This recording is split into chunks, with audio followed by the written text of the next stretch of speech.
मैं hello app पे आया एंड बाकी ऐप्स में मुझे पेड प्रमोशंस के लिए अप्रोच करना शुरू किया। तो मुझे लगा कि यार मैं कुछ सही कर रहा हूँ। लोग सिर्फ सक्सेस देखते हैं, उसके पीछे की आपकी मेहनत नहीं देखेंगे। राइट। एंड दूसरी चीज़, अगर आप नॉर्मल रह के खुश हो तो फिर कुछ भी खाओ कुछ भी करो, कोई फर्क नहीं पड़ता। हे गाइस, दिस इज करण कपूर और आप सुन रहे हैं fever FM. I am with RJ Vijay and fever FM ने कंप्लीट किया है स्वैग से 7 इयर्स। सो सुनते रहिए फीवर एफएम, ये रेडियो नहीं महा रेडियो है।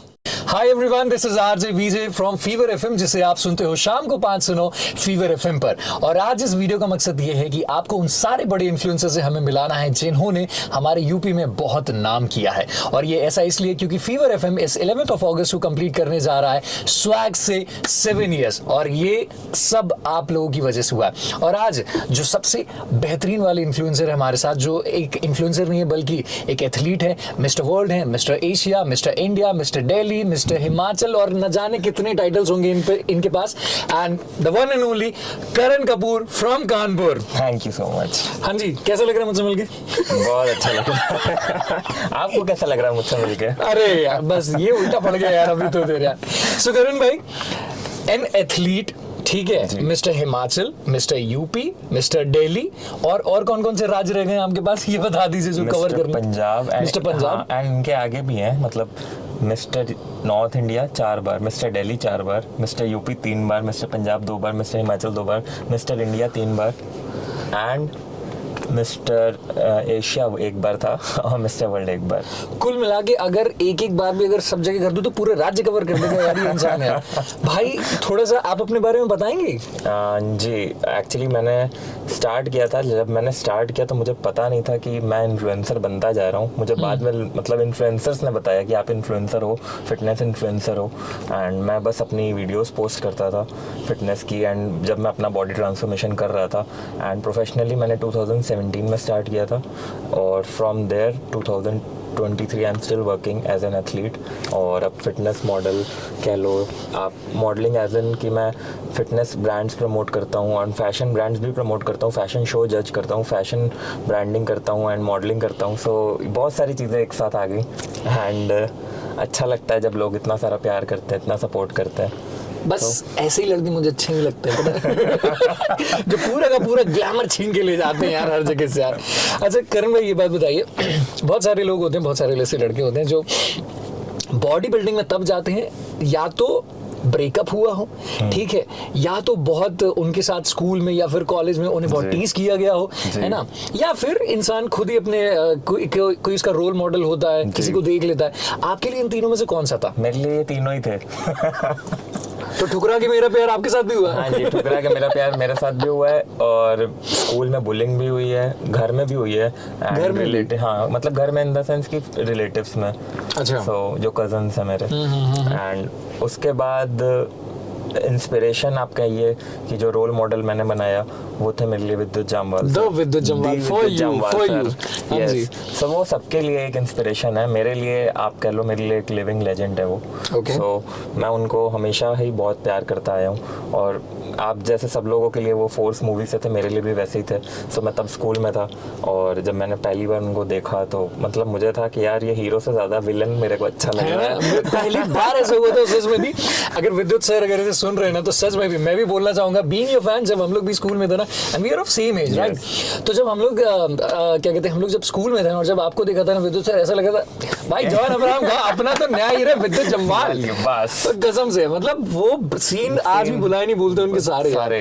एंड उसके बाद फिर जब कमांडो नेक्स्ट ईयर रिलीज हुई नेक्स्ट लेवल, वो तो मैंने कहा भाई ये तो थिएटर में देखनी है। फोर्स मैंने मिस कर दी थी थिएटर में, बट कमांडो मैंने देखी थी थिएटर में फर्स्ट वाली। और बस उसके बाद से मुझे था कि इनके जैसा अगर मैं 10% बन गया तो मेरा बस जीना मेरा सफल हो गया। कौन से एंगल से आदमी 10% लगता है यार ये? तो बस मैंने ऐसा ही किया एंड मैंने उनके जैसे वो फॉलो करते हैं, वो चीज़ें बोलते हैं कि ये करके दिखाओ, वो करके दिखाओ, वो स्टंट्स करते हैं एंड मैंने वो फॉलो करने शुरू कर दिए। एंड वो मुझे देखने लग गए एंड उन्होंने नोटिस किया मुझे। फिर मैंने उनके साथ इंटरव्यू किया हेलो ऐप पे फर्स्ट टाइम एंड तब से हम लोग कांटेक्ट में हैं एंड काफ़ी अच्छा लगता है। मैं उनकी मूवीज़ प्रमोट कर चुका हूँ, उनसे उनसे मिल चुका हूँ personally and it feels great to be around him. और उन्होंने मुझे इतना कुछ सिखाया है, मतलब मैं अभी भी आप उनके कोई भी इंटरव्यू सुन लो वो सीख ही मिलती है, मतलब हमेशा कुछ ना कुछ सीखने को मिलता है। एंड उन्होंने मुझे सिखाया कि हमेशा ही आप ऊपर की तरफ देखिए, अपना काम कीजिए, मेहनत कीजिए, बहुत सारी मेहनत कीजिए और घमंड कभी नहीं करना है और हमेशा ज़मीन से जुड़े रहना है। नाइस। तो ये सारी चीज़ें मुझे उन्हीं से सीखने को मिली हैं। थैंक यू विद्युत सर, थैंक यू विद्युत सर, हमें भी सिखाने के लिए बात है। अच्छा, तो ये तो इंस्पिरेशन की बात हो गई है ना, जो आपको विद्युत जम्वाल से आई है, दी विद्युत जम्वाल से आई है आपको। What about breakups? ये जो होता है ना, ठुकरा के मेरा प्यार, ये सीन सुनना चाहूंगा मैं। हाँ, तो ब्रेकअप में ऐसा है कि अब हर लड़के की तरह मेरा भी है कि भाई वन वुमन मैन बनना है एंड एक ही से मतलब बहुत सच्चा वाला तगड़ा वाला प्यार करना है। कौन से एंगल से वन वुमन? मतलब ऐसे ऑफेंड मत होइएगा, लेकिन इंसान अगर पर्सनालिटी देख ले तो पहले बोला 20-50 तो इसी ही होंगी यार। ये एक है, ये तो एक साइड में, ये तो सब बहुत बार सुनने को मिल चुका है। अच्छा, मुझे लगा ये तो साइड में चलता रहता है। ये साइड में मतलब इतना है कि मतलब काफी बार मुझे सुनने को मिल चुका है, बट ऐसा है नहीं। और मुझे ऐसा लगता है कि जो बॉडी बिल्डर्स हैं, जो फिटनेस मॉडल्स हैं एंड जो मतलब सच में बहुत ज़्यादा हार्डवर्क करके अगर कुछ किसी ने कुछ भी अचीव किया ना, चाहे वो बॉडी बिल्डर ना भी हो, किसी ने लाइफ में अगर कुछ बहुत अचीव किया, वो एक्चुअली में बहुत हम्बल हो जाते हैं अगर वो नीचे से उठ के आए हैं। और फिर उनके अंदर फिर ये सारी चीज़ें नहीं रहती कि किसी के साथ गलत करना है या किसी के इमोशंस के साथ खेलना है, फिर चाहे वो रियल लाइफ में किसी मेल या फीमेल दोनों के साथ हो। एकदम ब्रो कोड वाली बात बोली भाई ने, आगे किसी के इमोशंस के साथ खेलना नहीं है यार। ओके, सो सबसे पहला ब्रेकअप अगर बात करें तो ये कब हुआ था? ये 2013 में हुआ था। मैं 2012 में पहली बार रिलेशनशिप में आया। ओके, तब मेरे ख्याल से स्कूल कंप्लीट हुआ होगा, राइट? जी हाँ, मेरा 12th कंप्लीट हुआ था। जब दिल टूटा तो आई वाज लाइक बहुत ही बेइज्जती हो गई भाई। और जब ये हुआ था तो मतलब कारण क्या था?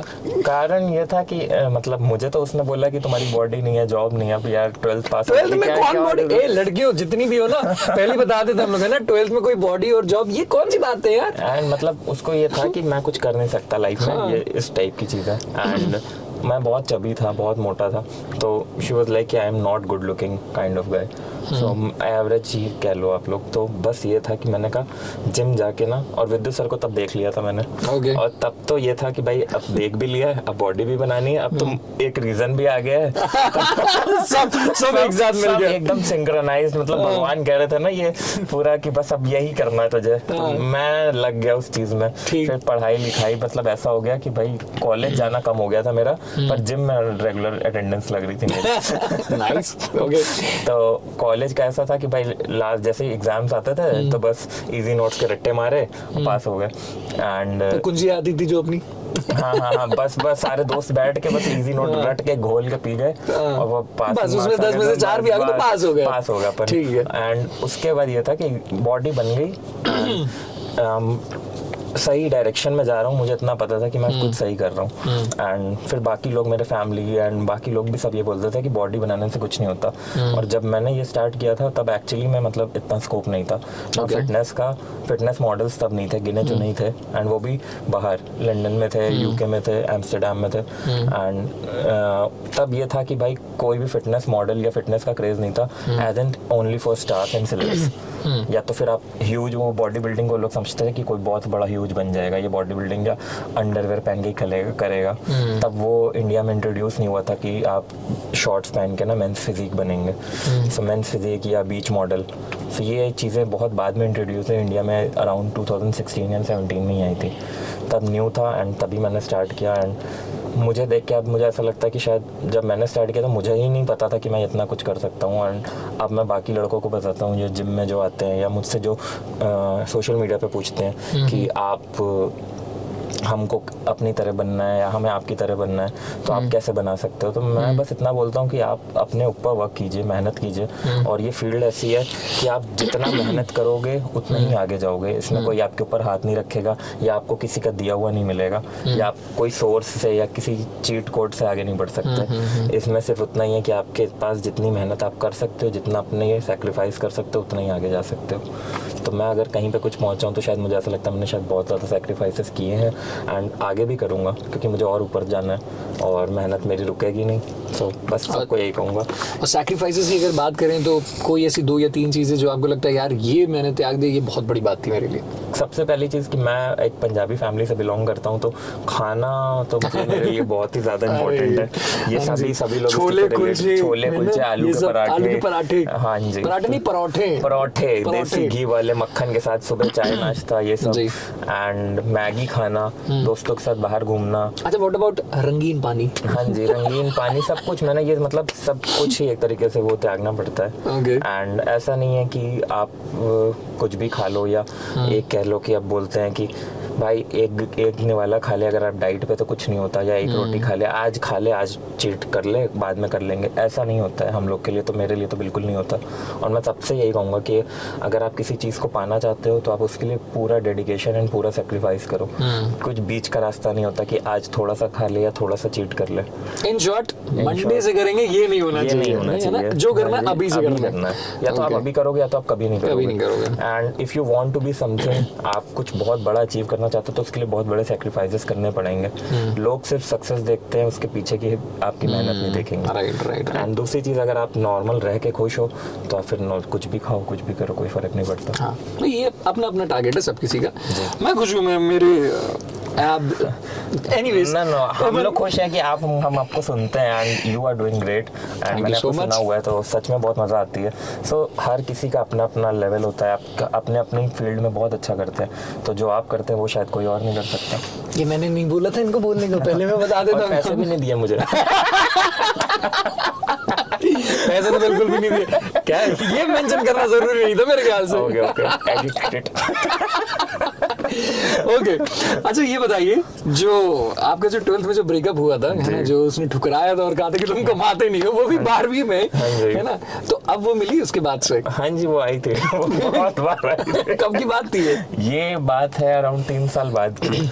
अच्छा, मतलब कि 3rd ईयर में रहे होगे ग्रेजुएशन, राइट? 3rd ईयर था, एंड मैं अपनी सिस्टर्स के पास गया था लंदन मिलने उनसे, एंड शी वाज लाइक कि अब बॉडी भी बन गई एंड ये मतलब ना घूमने फिरने जा रहा है, फॉरेन ट्रिप्स चल रही हैं। तो फॉरेन ट्रिप्स की तो फोटोज देख के लड़कियां बस, तो तब मैंने कहा कि नहीं करना, मतलब जो एक बार छोड़ सकता है वो दोबारा भी छोड़ सकता है। तो ये था, तो मैंने कहा कि, एंड ऐसा भी नहीं था कि मुझे कोई बदला लेना उससे या ऐसा कुछ। मेरे अभी भी ऐसे ना, मैं उसका नाम नहीं मेंशन करूंगा क्योंकि मेरे फ्रेंड्स वाले टर्म्स हैं, एंड प्लस यही था कि फिर उसके बाद मैं दूसरे रिलेशनशिप में आया, वहाँ पे भी चीट मिला, एंड उसके बाद फिर चीट मिला, चीट चलता रहा, एंड मेरी प्रोग्रेस बढ़ती रही। कहाँ चीट मील सोचते थे, लेकिन चीट मिला, वो चीट मिल रहा, लाइफ में चीट बताओ यार। एंड ये था कि अगर मैं मतलब ऐसा था, टाइम पीरियड आता था कि शायद सभी के ब्रेकअप्स में होता है कि ना एक वो जोन में चले जाते हैं, बहुत ज्यादा एंगर होता है एंड बहुत ज्यादा गुस्सा होता है, हाईली रिलेटेबल। हाँ, तो लोग वो जब गुस्से में होते हैं तो मेरी दाढ़ी बढ़ जाती है, या मैं जिम में होता हूँ तो मैं अपना गुस्सा कन्वर्ट करने के लिए, अपना स्ट्रेस लेवल कम करने के लिए मैं जिम में जाता हूँ। लोग ड्रिंक्स पीते हैं, मैं प्रोटीन शेक्स पीता हूँ। आई लाइक दिस भाई, आई रियली लाइक दिस है। मतलब सारे लड़के जितने भी पॉडकास्ट देख रहे हैं ना, मेक श्योर भाई जब बेवफाई में हो ना, जिम जाओ, ना कि यार ये रंगीन पानी का सेवन करो। एग्जैक्टली। और वो अगरबत्ती भी फूकते हैं कुछ लोग, तो फिर अगरबत्तियां भी फूक रहे हैं। सबको पता है कौन सी अगरबत्ती की बात चल रही है। ओके, अच्छा उसके बाद से चलो एक ब्रेकअप तो ये आपका हुआ है ना, फिर उसके बाद से जब आपने अचीव कर लिया कि यार अब बेहतरीन बॉडी बन गई है, अच्छा आपको आपके हिसाब से कब लगा कि यार अब जो मेरी बॉडी बहुत ही बेहतरीन हो चुकी है? मतलब जब मैं कभी भी नहीं लगा, एक्चुअली मैं आज तक नहीं लगा, और मुझे ऐसा लगता है कभी भी किसी को ये लगना ही नहीं चाहिए, चाहे वो किसी भी, चाहे बॉडी की बात कर लें आप, बट फिर भी एक अटेन करने, मतलब एक लेवल पा जाने के बाद से फिर ऐसा लगता है कि हाँ यार now I have been invited to this, यार मतलब एक कोई ऐसा इवेंट हो जाता है ना कि जहाँ पर आपको बुलाया जाता है तो आपको भी लगता है मैं कौन, मैं ऐसा। मुझे ऐसा लगता है कि जैसे हर बॉडी, आप लोग जैसे मेरी फोटोज देखेंगे आप या वीडियोस देखेंगे तो सबको लगेगा कि मैं हमेशा, नॉर्मल लोगों को ये लगता है कि किसी ने बॉडी की फोटो डाली है तो ये हीरो या एक्टर या ये बॉडी बिल्डर हमेशा 12 महीने वैसे ही रहता है, पर ऐसा नहीं है। हम लोग भी खाना खाते हैं, हम लोग का भी एक रेस्ट पीरियड होता है। तो एक्टर्स जो बॉडी जो सच में बोलते हैं ना इंटरव्यूज में कि हम लोग बॉडी बनाते हैं एक स्क्रीन टाइम के लिए, तो वो स्क्रीन टाइम पर्टिकुलर पीरियड के लिए होता है। वो मूवी खत्म होती है, फिर उसके बाद एक्टर्स भी खाना खाते हैं, नॉर्मल लाइफ में जाते हैं, वो भी पार्टीज करते हैं, रंगीन पानी और सब कुछ करते हैं, एंड उसके बाद वो चीज़ कोई नहीं दिखाता।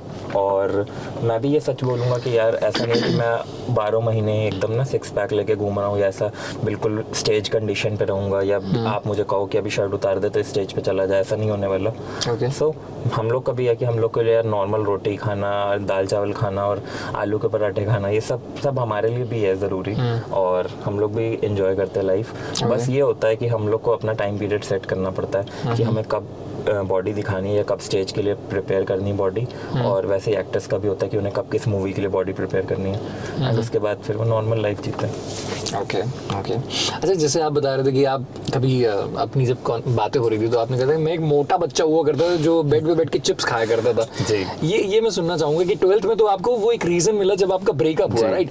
बट इससे पहले आप कैसे हुआ करते थे यार? मैं मतलब अराउंड 4th 5th से मेरा ऐसा था कि मैं बस स्कूल से आया, बैग पटका, सारे जूते चप्पल ड्रेस इधर, और मैं बस अपना निक्कर और टी शर्ट में आ गया, बनियाइन में, और चिप्स के पैकेट पड़े रहते थे मेरी अलमारी में, बस मैं बैठ के खाने लग गया। मम्मी को ऑर्डर दे रहा हूँ, मम्मी मैगी बनाओ।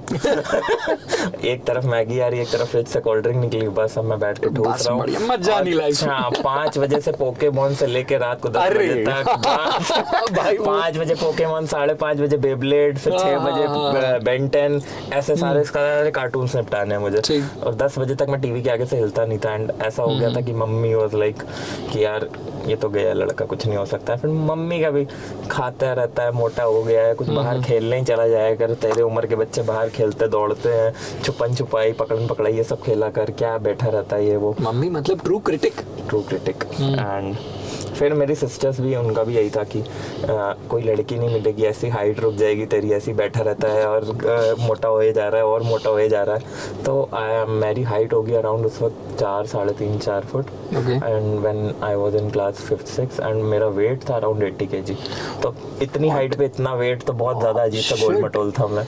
तो 4th 5वीं में 80 kilo, that is too much भाई। हाँ, सो तो वही था, एंड वो कंटिन्यू रहा अराउंड मेरे 8th 9th तक। तो फिर 8th के बाद से आई वाज लाइक कि अब घर पे ही मैं मतलब थोड़ा तो पतला होना शुरू हो जाए, इतनी बेइज्जती लग चुकी थी सब तक। तो फिर मैंने कहा नहीं, अब सीरियस होना है। और तब भी अगर कोई क्रश भी होती थी या स्कूल में, तो उनको मैं अगर बताता था तो दे वर लाइक तुम बहुत क्यूट हो, तुम बहुत चबी हो, you can be my best friend. तो ये चबी लड़कों के साथ बहुत होता है। एक ये क्यूट जो लड़कों को बोल दिया जाता है, बस, है ना, ये अच्छा नहीं लगता है। अच्छा नहीं लगता, ये किसी लड़के को अच्छा नहीं लगता, किसी लड़के को अच्छा नहीं। लड़कियां बोलती ना यार यू लुक क्यूट, है ना, हम लोग सुनना चाहते हैं यार यू लुक हैंडसम, है ना। तो ये जब आता है तब यू आर डैशिंग, ऐसा कुछ सुनना चाहते हैं। और यही अगर आप किसी 6 पैक और अच्छी बॉडी वाले को, जो जिसको अंदर से पता है कि मैं बहुत हॉट हूँ और मैं बहुत हैंडसम हूँ, उसको अगर कोई लड़की बोले ना यू लुक क्यूट, तो उसे पता है कि ये कुछ गलत बोल रही है। दीदी तू जा दीदी। तो ऐसा ही है। ओके। वहाँ से मैंने 7th 8th क्लास से घर में एक्सरसाइज वगैरह करनी शुरू करी, और देन फिर उसके बाद जिम प्रॉपरली, आप फिर मैं बता ही चुका हूँ कि मैं 12th के बाद से मैंने जैसे स्टार्ट किया, एंड विद दिस सर मेरी इंस्पिरेशन आज तक है, एंड लिविंग लेजेंड है मेरे लिए। सो वो एक बहुत बड़ा रोल प्ले करते हैं मुझे कुछ भी सिखाने में लाइफ में, एंड वो अभी तक मुझे सिखा रहे हैं, एंड मैं उनसे पर्सनल टच में भी हूँ। Thank you so much with this sir again. And बस इससे ज़्यादा मेरे पास अभी वर्ड्स नहीं उनके लिए कुछ भी बोलने के लिए। अच्छा, विद्युत सर की अगर बात करें तो आपके इंस्टाग्राम पर भी हम लोगों ने देखा हुआ है कि विद्युत सर आपको बुलाते हैं, the way he hugs you, है ना, और जितनी आपसे कॉन्वर्सेशन में जितनी चीजें आपने बताई है ना, सो विद्युत सर आपके लिए बहुत इंस्पिरेशन है। लेकिन सबसे पहली बार उनसे इंटरेक्शन या फिर एक किसी सेलेब से होता है ना कि रिएक्शन आना डिजिटली, तो ये कब हुआ था? एक्चुअली ऐसे मुझे बहुत कुछ याद नहीं है, क्योंकि मैं कोई भी वीडियो पोस्ट करता हूँ या स्टोरी पे लगाता हूँ तो उनके रिएक्शंस तुरंत आ जाते थे, एंड मुझे लगता था कि शायद हम लोग, जैसे आप किसी भी एक्टर को करो या किसी बड़े सेलेब को करो, तो हो सकता है शायद आपको लगे इनकी ना अकाउंट टीम मैनेज कर रही है, तो ये अकाउंट में शायद उसने हीरो ने नहीं देखा। रियल में जब उनसे मिलोगे तो आपको एक बार पूछना पड़ेगा कि आपने वो देखा था मैंने जो डाला था। अच्छा। तो मुझे ऐसा था कि जब एक बार हुआ रिएक्शन, 2 बार हुआ, एंड बार रिएक्शंस आने लग गए, एंड लॉकडाउन में ऐसा होगा कि वो हर स्टोरी पे रिएक्शन आ रहे हैं, वो स्टोरी मेरी रिपोस्ट कर रहे हैं, and I was like such में यही हो रहा है। मतलब वही देख रहे हैं। एंड जब मेरी उनसे पर्सनली बात हुई एंड उन्होंने बोला मैंने हर एक वीडियो देखी है तेरी, मतलब मैं खुद प्रोफाइल खोल के देखता हूँ तुम्हारी, तो ऐसा हो गया। तो आई वाज, मतलब मैं कंफर्म हो गया कि भाई विद्युत सर ही देखते हैं। कोई 2 ऐसे इंसिडेंट्स जहाँ पर आपको रोका गया हो, वहाँ पर उनके प्रमोशन में गए हो या फिर कहीं अगर आप उनसे मिलने गए हो और फिर उसके बाद से विद्युत सर ने बोला मेरा भाई है, ये कोई किस्सा? मैं पहली बार एक्चुअली में उनसे मिलने गया था खुदा ऑफिस 2 के प्रमोशन में, एंड बाहर मुझे प्रोडक्शन हाउस वालों ने रोक दिया, तो उनको था कि आप सिर्फ टीम वाले अंदर जा सकते हैं या मीडिया जाएगी। तो उन्होंने पूछा आप मीडिया, मैंने कहा नहीं। उन्होंने कहा प्रोडक्शन हाउस से, मैंने कहा नहीं। तो उन्होंने कहा कौन, मैंने कहा फैन। मैंने कहा मैं एक फैन बॉय हूँ। तो गार्ड्स ने पहले ही रोक दिया कि नहीं जाना अंदर। तो मैंने उनको बोला, मैंने कहा प्लीज विद्युत सर को बता दो कि करण कपूर। एंड उन्होंने कहा कि अंदर तक ऐसी बात गई। एंड कुछ उनकी मैनेजर थी, सो उन्होंने देखा एंड वो जैसे ही वो आई उन्होंने कहा कि इसको हटाओ। एंड वो बात गई विद्युत सर तक और वो सारे मीडिया वाले उनको घेरे हुए थे, वो इंटरव्यू चल रहा था। उन्होंने तुरंत एकदम माइक रोक के अरे रुको रुको रुको, करण आया भाई भाई अंदर, करण अंदर आओ। ये मोमेंट ऐसा बना, मोमेंट है भाई, मोमेंट है। ऐसे मैं देख रहा हूँ सबको, सब चुप हो गए एकदम से, मैं अंदर घुस रहा हूँ। एवरीबॉडी बी लाइक सलाम रॉकी भाई। वो वीडियो जब आप लोग जाके देखोगे तो वो सीन वैसा था कि मैं सबके बीच में से गया हूँ और मैं डर डर के मैं पहली बार उनसे हाथ मिला रहा हूँ। और मैं इतना ज्यादा नर्वस था, मतलब मैंने इतने सारे बड़े बड़े इंटरव्यूज कवर अप कर लिए थे कि मुझे नहीं लगता था कि मैं कभी ऐसे घबराऊंगा। लेकिन जब मैं उनके सामने गया तो बस मैं एकदम बिल्ली टाइप का हो गया। मेरा वो मूवमेंट था एंड मैंने जैसे हाथ मिलाया मैं कांप रहा था और फिर मुझे लगा हाथ मिलाएंगे, उन्होंने हाथ पकड़ के कहा इधर आ भाई, गले लगे। तो बस मैंने कहा अरे बस अब कुछ नहीं चाहिए मुझे, अब कुछ नहीं चाहिए, अब कुछ नहीं चाहिए। बॉडी बॉडी सब इतना खुश था मैं, इतना खुश था। तो बस यही था। एंड वो तब से फिर उसके बाद बहुत अच्छे से वो प्यार करते हैं मुझे, बहुत बहुत सपोर्ट करते हैं। तो मतलब कि विद्युत सर का जब भी अगर कुछ नई मूवी आती है, कुछ अगर गाना आ रहा है तो भाई संपर्क करना है तो इनसे कर लीजिएगा। ये आपको जरूर मिलवा सकते हैं, मुझे ऐसा लगता है यार। ओके, अपार्ट फ्रॉम दिस आप फिटनेस ट्रेनर भी हैं, आप एथलीट भी हैं, इतने सारे टाइटल्स हैं आपके पास और वही एक टाइटल 3 बार भी है, 4 बार भी है ना, कई बार भी है। बट इसके अलावा सोशल मीडिया पे मेनली अगर आपकी इंस्टाग्राम की बात करें तो 1 लाख से ज्यादा फॉलोअर्स हैं इनके। ये कहाँ से हुआ? ये सडनली डिजिटल कैसे ग्रो होने लगे आपका? डिजिटली ऐसा ही हुआ जब मुझे पता चला 2017 में कि यार मैं कुछ पोस्ट कर रहा हूँ एंड पब्लिक लाइक कर रही है। तो हम तो भाई अपने वही कानपुर वाले अंदाज में यार लड़कों के लाइक आ गए, कमेंट आ गए, 4 लड़की ने देख लिया, बस बस अरे बस यही तो चाहिए, यही तो चाहिए बस। अरे 1000 लाइक आ गए फोटो पे, बस आज भाई आज कोल्ड ड्रिंक पीने चलना है, आज मोमोज की प्लेट लगेगी। सो ऐसा था। बट फिर जब मुझे ऐसा लगने लग गया कि यार लोग पसंद कर रहे हैं, एक्चुअली मैं पसंद कर रहे हैं, तो मुझे था कि और कंटेंट बनाना। एंड वो चीज़ मुझे नहीं पता था कि वो इन्फ्लुएंसिंग पे ही चली गई डायरेक्टली। एंड फिर वो चीज़ मुझे एक कंसिस्टेंट वर्क लगने लग गया जब मैं हेलो ऐप पे आया एंड बाकी ऐप्स में मुझे पेड प्रमोशंस के लिए अप्रोच करना शुरू किया। तो मुझे लगा कि यार मैं कुछ सही कर रहा हूँ। फीवर एफएम के लिसनर्स को या जो भी मुझे सुनते हैं, जो भी मुझे देखते हैं, उन सब के लिए मैं यही कहूँगा कि कंसिस्टेंसी इज़ द की। और किसी भी चीज़ को अगर आप पाना चाहते हो तो आपको हार्डवर्क तो चाहिए ही चाहिए। और ऐसी और भी दुनिया में कोई भी ऐसी चीज़ नहीं जिसे आप पा नहीं सकते हो बिना कंसिस्टेंसी के। तो अगर आप किसी चीज़ के लिए कंसिस्टेंट हो जाओगे ना तो आप कुछ भी पा सकते हो। मतलब कोई आपको बोले कि आप वो मोटिवेशन इसको देख लो, उसको देख लो, आप कितनों को भी देख लो, आप कुछ भी सोच लो, आप कुछ भी कर लो या आप कुछ भी खरीद लो, जब तक आप उस चीज़ के लिए कंसिस्टेंसी नहीं लेकर आओगे वो नहीं मिलने वाली। तो वो उस चीज़ के लिए कंसिस्टेंट होना, पागल होना बहुत ज़रूरी है। सो मैंने कुछ पाया तो वो मेरी कंसिस्टेंसी की वजह से मुझे ऐसा लगता है। एक ही चीज़ को बार बार करते रहना, और आपको अगर कुछ चाहिए तो आपको कंसिस्टेंट होना पड़ेगा। थैंक यू सो मच भाई। और मतलब सच में बहुत बेहतरीन बात हुई उनसे। और एक लास्ट मैसेज मैं आपसे चाहूँगा that being an athlete and being a fitness model, क्योंकि बहुत सारे लड़कों का ऐसा होता है कि आजकल लोग ड्रग्स की तरफ है ना, और जितने भी इंटॉक्सिकेंट्स है इन शॉर्ट अगर कहा जाए तो, है ना, तो लड़कों में आजकल ऐसा हो गया अरे यार ये खा ले यार, ये पी ले यार, एक कश ले ले यार, है ना, वरना तो फिर मर्द नहीं है ना। ऐसे लड़कों को क्या कहना चाहेंगे आप, या फिर ऐसे लोगों को जो दूसरों को इन्फ्लुएंस करते हैं नशेबाजी की तरफ? आप किससे इन्फ्लुएंस हो रहे हो ये आपके खुद के ऊपर बिलीव करता है कि अगर आप क्या लेना चाहते हो या क्या नहीं लेना चाहते हो। अगर आप किसी गलत चीज़ की तरफ अट्रैक्ट हो रहे हो तो आप पहले खुद में झांक के देखो कि आप खुद कितने पानी में हो। दूसरी चीज़, और कोई भी हम लोग को कोई ज़बरदस्ती कुछ नहीं करवा सकता जब तक हम खुद ना करना चाहें। ट्रू। एंड अगर आपको कुछ ड्रग्स करने का मन है तो ऐसा नहीं है कि मैं आपको ये कहूँगा कि आप मन मार लो, सब लोग करते हैं। अगर एक बार ट्राई करने की बात है तो अलग है, बट आप उसको एडिक्शन बना रहे हो तो ये गलत है। एंड मैं यही कहूँगा कि होना तब भी कुछ नहीं है, चाहे आप 1 बार लो चाहे आप 100 बार लो, आप अपनी हेल्थ डिस्ट्रॉय करते चले जाओगे। सो अगर आप कुछ अच्छा नहीं कर सकते तो प्लीज़ कुछ बुरा भी मत करें। नाइस है, रियली नाइस है। थैंक यू भाई, थैंक यू सो मच, बहुत ही बेहतरीन था यार।